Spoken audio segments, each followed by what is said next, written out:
Hey my loves, welcome back to another episode of the Euro Cooking Canuck. I'm glad you're here with me. Did you know that moussaka is a dish prepared from countries that once were under the Ottoman rule? That includes Turkey, North Africa, Middle East, and all of the Balkans. Now you may be familiar with the Greek moussaka, which is minced lamb and aubergine and bechamel. Although that's lovely, I'm going to show you today on Memories of Macedonia how to make Macedonian Musaka. As I said, each country has their own take on it, and this is Macedonian's version, and there may be versions of a version. So guys, without further ado, let's sit back, relax, come in my kitchen and make Macedonian Musaka.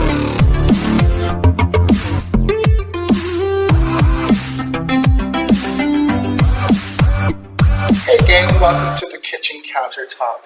I have here step one, the ingredients that we're going to need to make Macedonian Musaka.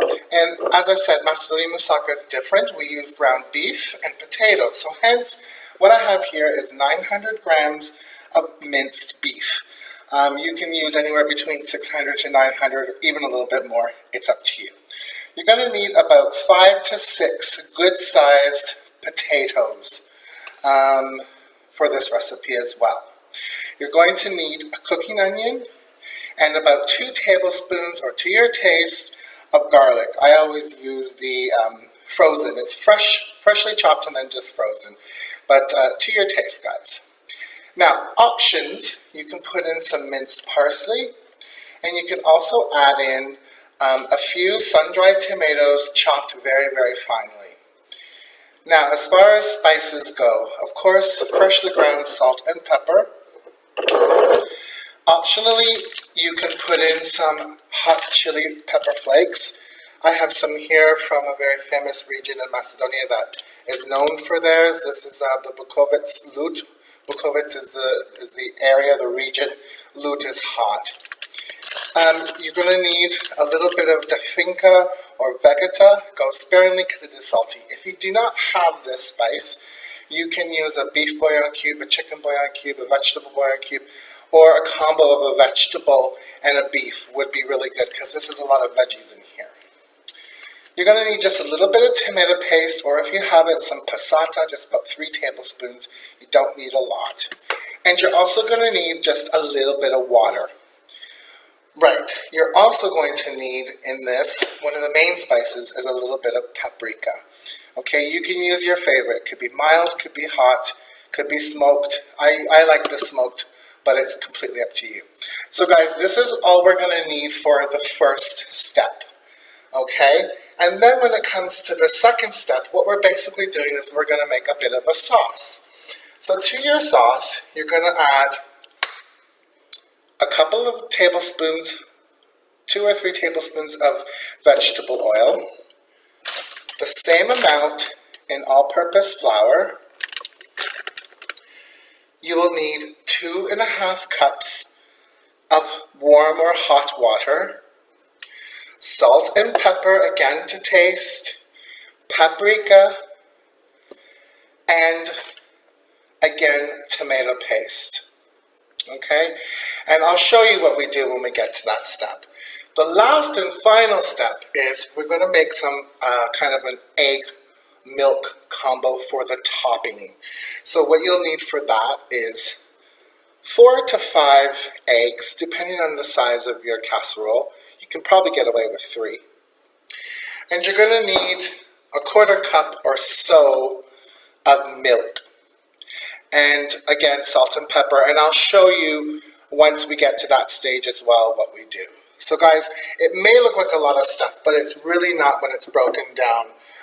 So this is everything, and the first step is to get my onions chopped, add them to a pot with a little bit of olive oil, and start browning my meat, and then adding the garlic, and I'll bring you back when that's all done. See you again, welcome back. In the background here, as you can see, I've started my minced onion with a little bit of olive oil, and then I added, once they got soft and opaque, I added the garlic, and now my mint. And I'm going to let that slowly go while I prepare my potatoes. And you can use a little bit of water in here to keep it moist. It's up to you. Right, in the meantime, I've gone ahead and peeled, washed my potatoes, and I'm cutting them in very thin pieces, as thin as you can get. So I have one more to go, and I have a water bath here to put them in, just until we need them, just so they don't start oxidizing and going brown on me. And I'll continue with that later. I'm going to chop this last one up here. And I use my finger kind of as a guide to tell me how thick I'm going to be cutting these, so they're all pretty much the same size. You want them uniform so they cook evenly. If you have a mandolin, you can use it, but don't make them too thin, like chips. Thin slices.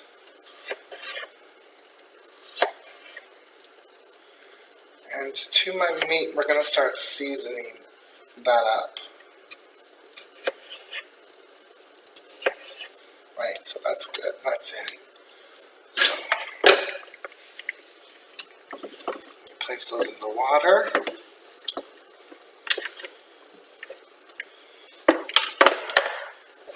Now, as you can see, the meat is starting to get browned.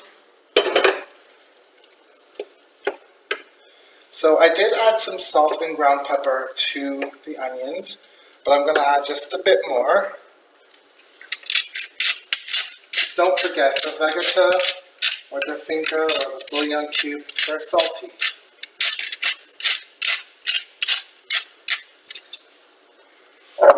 Salt. It's a simple recipe, guys, but the flavors are amazing. Pepper. I'm going to go in with my paprika.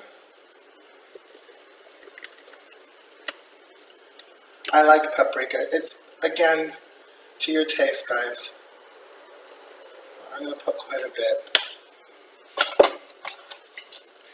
Then a little bit of my finca or vegeta if you're using it, or the bouillon cubes or vegeta cubes. Just a bit. That's it. Of course, I'm going to add in some hot flakes to your taste. I like it spicy. And then what I'm going to go ahead and do is add in my tomato paste or puree. A couple of tablespoons. Now, what I'm going to do is I'm going to finely chop up my sun-dried tomatoes and my parsley and add those to the mixture. And when that's all done, I'll bring you back. But as you can see, it's coming along. And I'll bring you guys in closer later. Alright, so continue with your meat. I'm going to add a little bit of water to this to help the tomato paste. And then when that's done, everything is chopped up. Hey gang, welcome back. So as you can see, my meat mixture is pretty much done. I've added in my finely diced sun-dried tomatoes, which is optional, but I highly recommend it. And my parsley, again optional, but highly recommend it. And I left my parsley in a rough chop, because I like to see it in there. I like to know it's in there. I've tasted it, and it doesn't need any more seasoning. But taste yours, guys. If you need to add more salt, pepper, vegeta, garlic, whatever it may be, paprika. Right, so at this point, I'm going to turn off the heat. I'm just going to leave this for a second while we go on to our next move. Bring you all back. Right, so what I have here is a 9x13 casserole dish, basically. And what we're going to do is we're going to oil this liberally. I'm going to use the oil from the sun-dried tomatoes. Why not? That's extra flavor. So go ahead and grease your casserole dish well. It should be quite liberal. And I'm going to go up the sides too. And just for good measure, I'm just going to add, because it is very pungent, so I'm just going to add a little bit of vegetable oil in there as well. Because you want this liberally greased, guys. You don't want it sticking to you. Like I said, up the size. If you want, you can spray it. I'm not a huge fan of those sprays, though, unless it's a pump. Because I feel like you're putting aerosol in your food. I don't know, maybe it's just me. You can butter it, or margarine, even. Okay, enough fussing with that. That's it. So, I got ahead and drained my potatoes. So what we're going to do now is we're going to start adding a layer of potatoes. So go ahead, and it's okay if they overlap. As a matter of fact, they kind of should.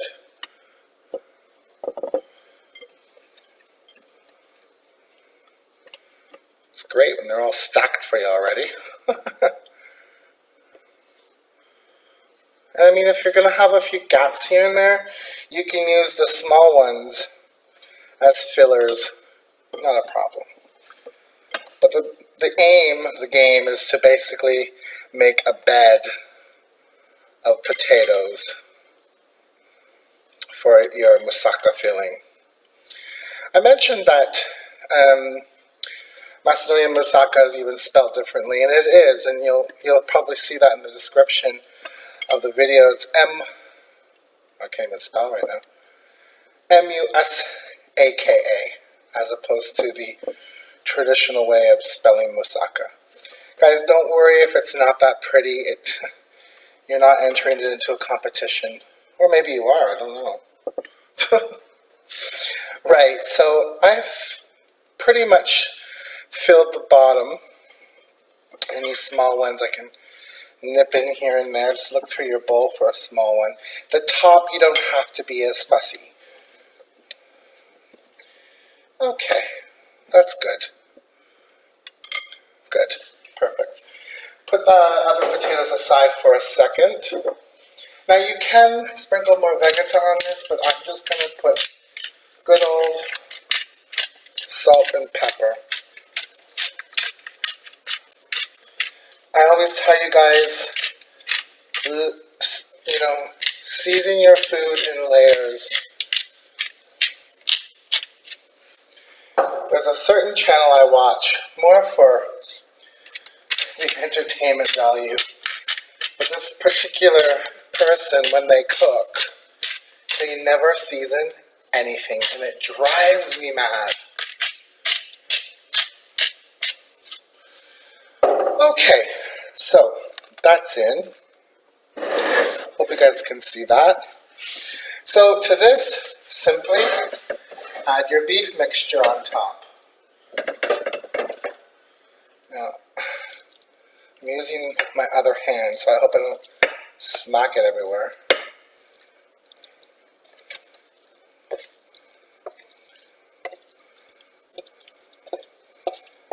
Oh, it smells so good in here, guys. Yeah, I wish I had smell-o-vision. And I really recommend you use the smoky paprika if you have it. Okay, and then just set that aside for now. And then spread out your meat filling mixture.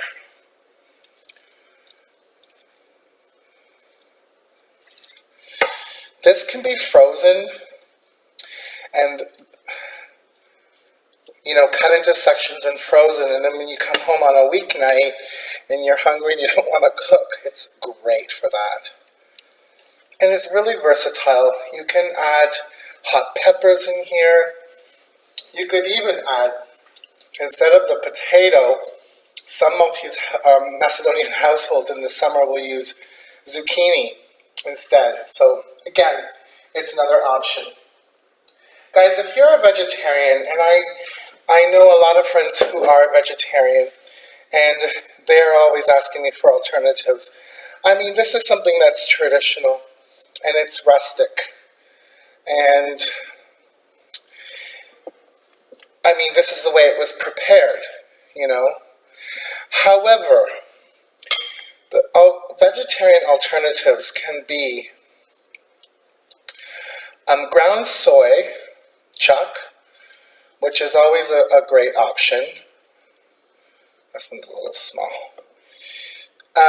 You can also, and I'm a big fan of using mushrooms. Now, I used to be a vegetarian for about 10 years or so, and I loved the mushrooms as a substitute for meat because they have a meaty flavor to them, and they really stand up well to dishes such as this. You know, I would use a combination, cremini, white, portobello, would be excellent. And you would fry them up, chop them up, and fry them as you would your ground beef. Why not? Right, so I'm pretty much happy with that. I have a few potatoes left over, but maybe I'll just stick them around the edges. Cover up some gaps. Like I said, guys, you don't need to cover all the gaps because you want the sauce to kind of seep in there, and it will anyways. Okay, so that's been done. What I'm going to do is, again, another layer, more seasoning. Ground sea salt.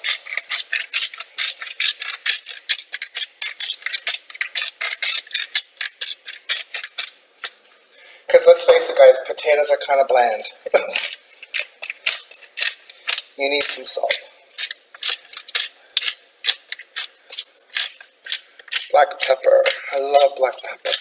Now, one of the original recipes that I was looking at calls for white pepper in the mince and the sauce in addition to black pepper. However, I think it's a little bit of a overkill because you are using paprika and you're using chili flakes, so don't really think you need the white pepper.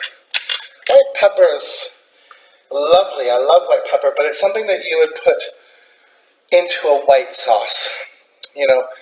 This is a red sauce, so there's no point. Anyways, guys, this is done.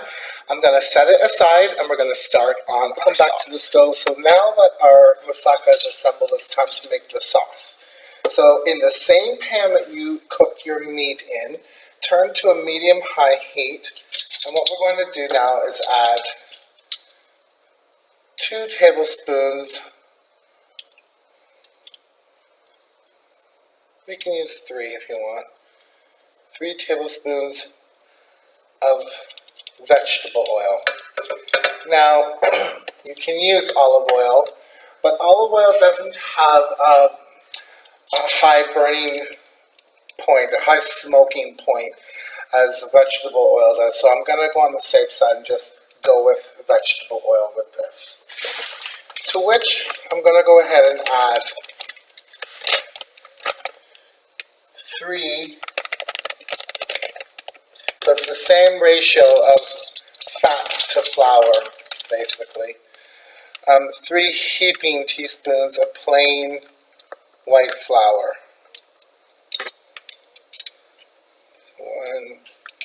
I'm doing it over the pan because it's heaping, so if some spill out, then it don't really matter. Okay. That's it. Now guys, you gotta keep an eye on this, and you can't really walk away. I'm just cleaning my spoon right now, my wooden spoon. Have your whisk standing by. And then we're going to start cooking the flour in the fat for a couple of minutes until the flour smells like it's starting to cook and getting golden in color, which it already is. You can see how quickly this happens. Very quickly.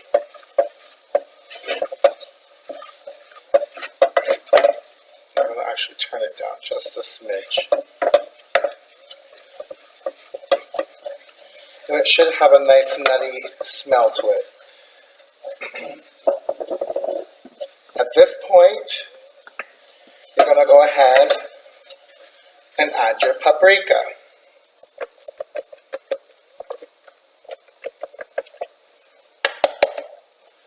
Now, again, guys, I like paprika.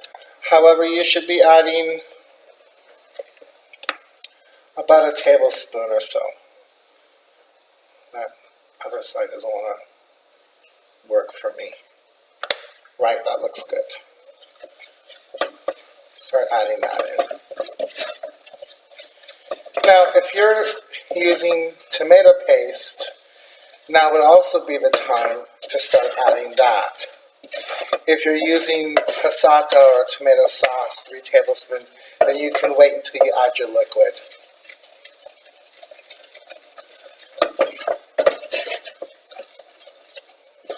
You can start smelling the paprika. That's your cue to start adding your water. Remember, it was 1.5 cups of warm to hot water. Add half of it in now.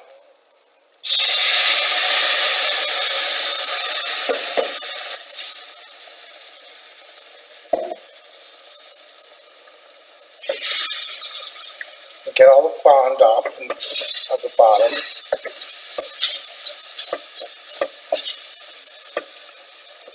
You can see how the sauce is thickening.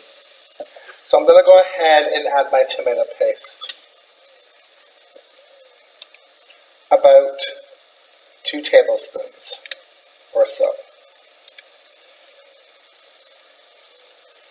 I have another tube in the fridge, but I think this will just do it. That's good. And as you can see, it's quite thick. So, once the tomato paste is incorporated, however you want to call it, go ahead and add the rest of your liquid, your water.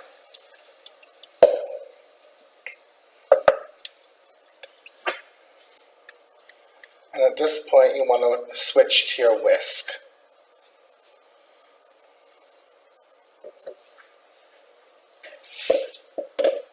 But what I'm going to do is I'm going to season it.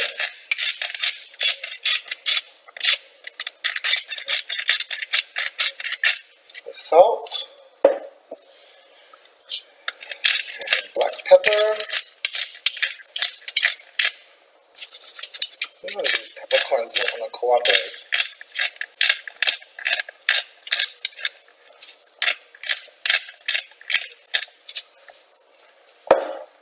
And I'm going to add a little bit of dafinga or vegeta. If you like, again, go ahead and add a vegetable cube, bouillon cube. And then you're going to start whisking.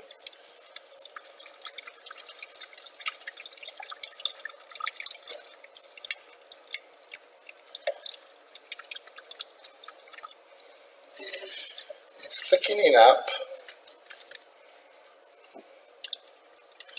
but it's not a overly thick sauce. I mean, if it's too thick for you guys, just add more water.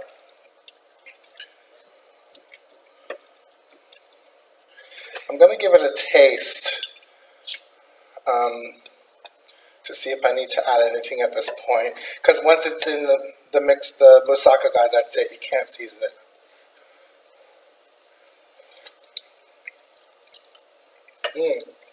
That's really good, but needs more pepper.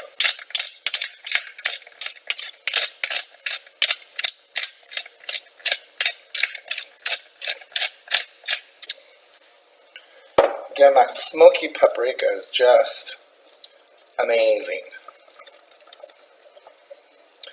Alright guys, I'm going to continue with this.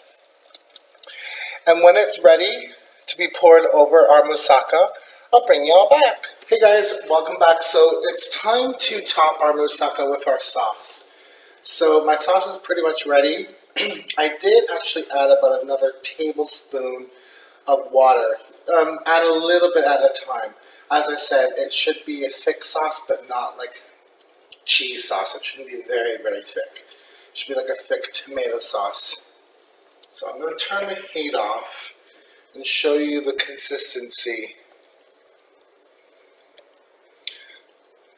So it's thick, but it doesn't leave a trail. It's quite thick though. And I've tasted it again, because, you know, as you cook, sometimes the taste profile changes.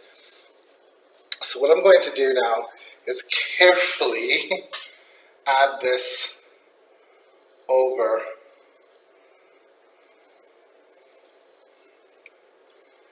everything.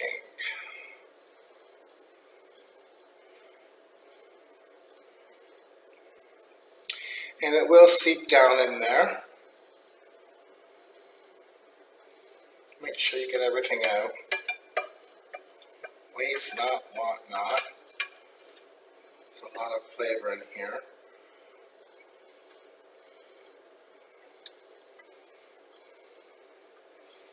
And then what I'm going to do now, guys, is I'm going to place this in a preheated oven that's set to 200 Celsius for approximately 45 minutes or until the potatoes are soft.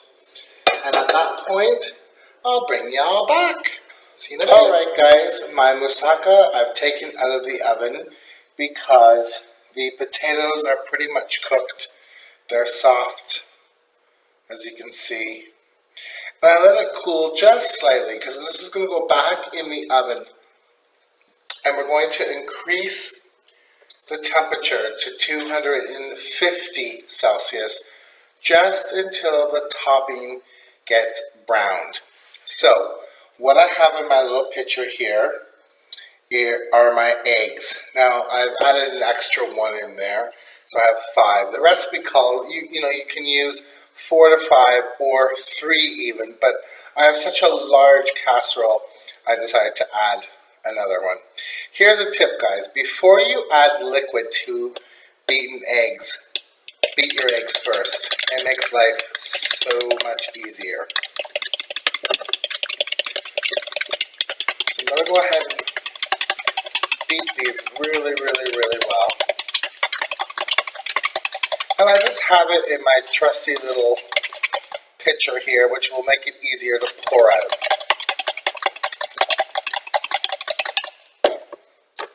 Now, season, sea salt,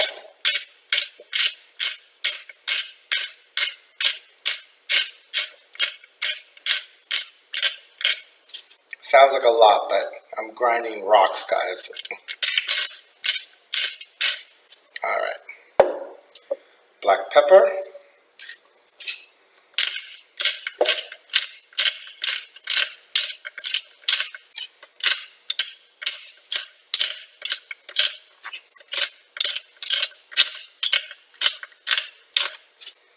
Okay, whisk.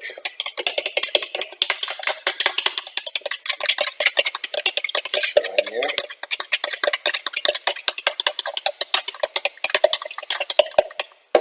And then I'm going to add about a 1/4 cup or so of milk.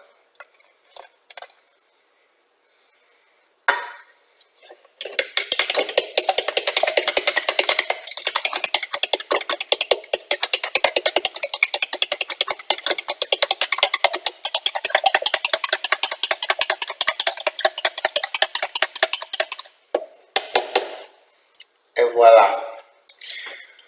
I'm going to now pour this over our moussaka. And as I said, it's going to go back in the oven at 250 just until the top gets a little bit browned.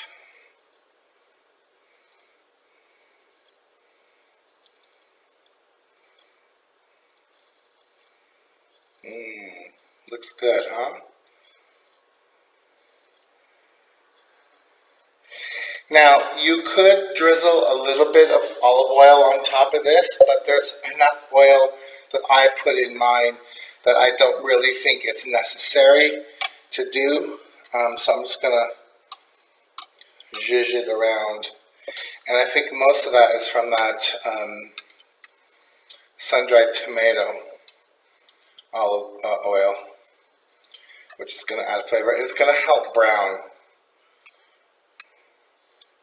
Alright guys, so I'm going to pop this into the oven, place it back into the oven at 250 until the top gets nice and brown, and then I'll see you all back. Hey my friends, as you can see, my moussaka is all done. I let it brown up and set, and I did have to let this cool, like a lasagna or anything like that. If you cut into it when it's bubbling hot, it's just going to fall apart, and you have to have that patience. Now, as you can see, it's very loose, and it didn't stick to the sides, which is great. So guys, I'm going to plate some up, and I'll send you some photos at the end of the video. And we're all done. Guys, thank you so much for sticking in. I'm going to be honest with you, I had a rough time doing this video because the power went out halfway through, the internet went down, and it was just a mess, but I managed. So it's all done, and I'm starving, as you can probably imagine. So I'm going to love you and leave you. Thanks so much for watching me, Euro Cooking Canuck. Thanks so much for subscribing. If you haven't, please hit that button, comment, and please follow me on Facebook. I will put the link below in the description box. And guys, all that's left to do is to eat. So you can have this with a salad. You can have it on its own. It's up to you. Alternatively, guys, you can grate a little bit of cheese on here if you wanted. But I'm going to go traditional and just leave it as it is. Alright guys, thanks for watching. As usual, there'll be some pics to follow. And we'll see you next time on Memories of Macedonia. Ajde prijetno, ajde hvala mnogo. Ciao.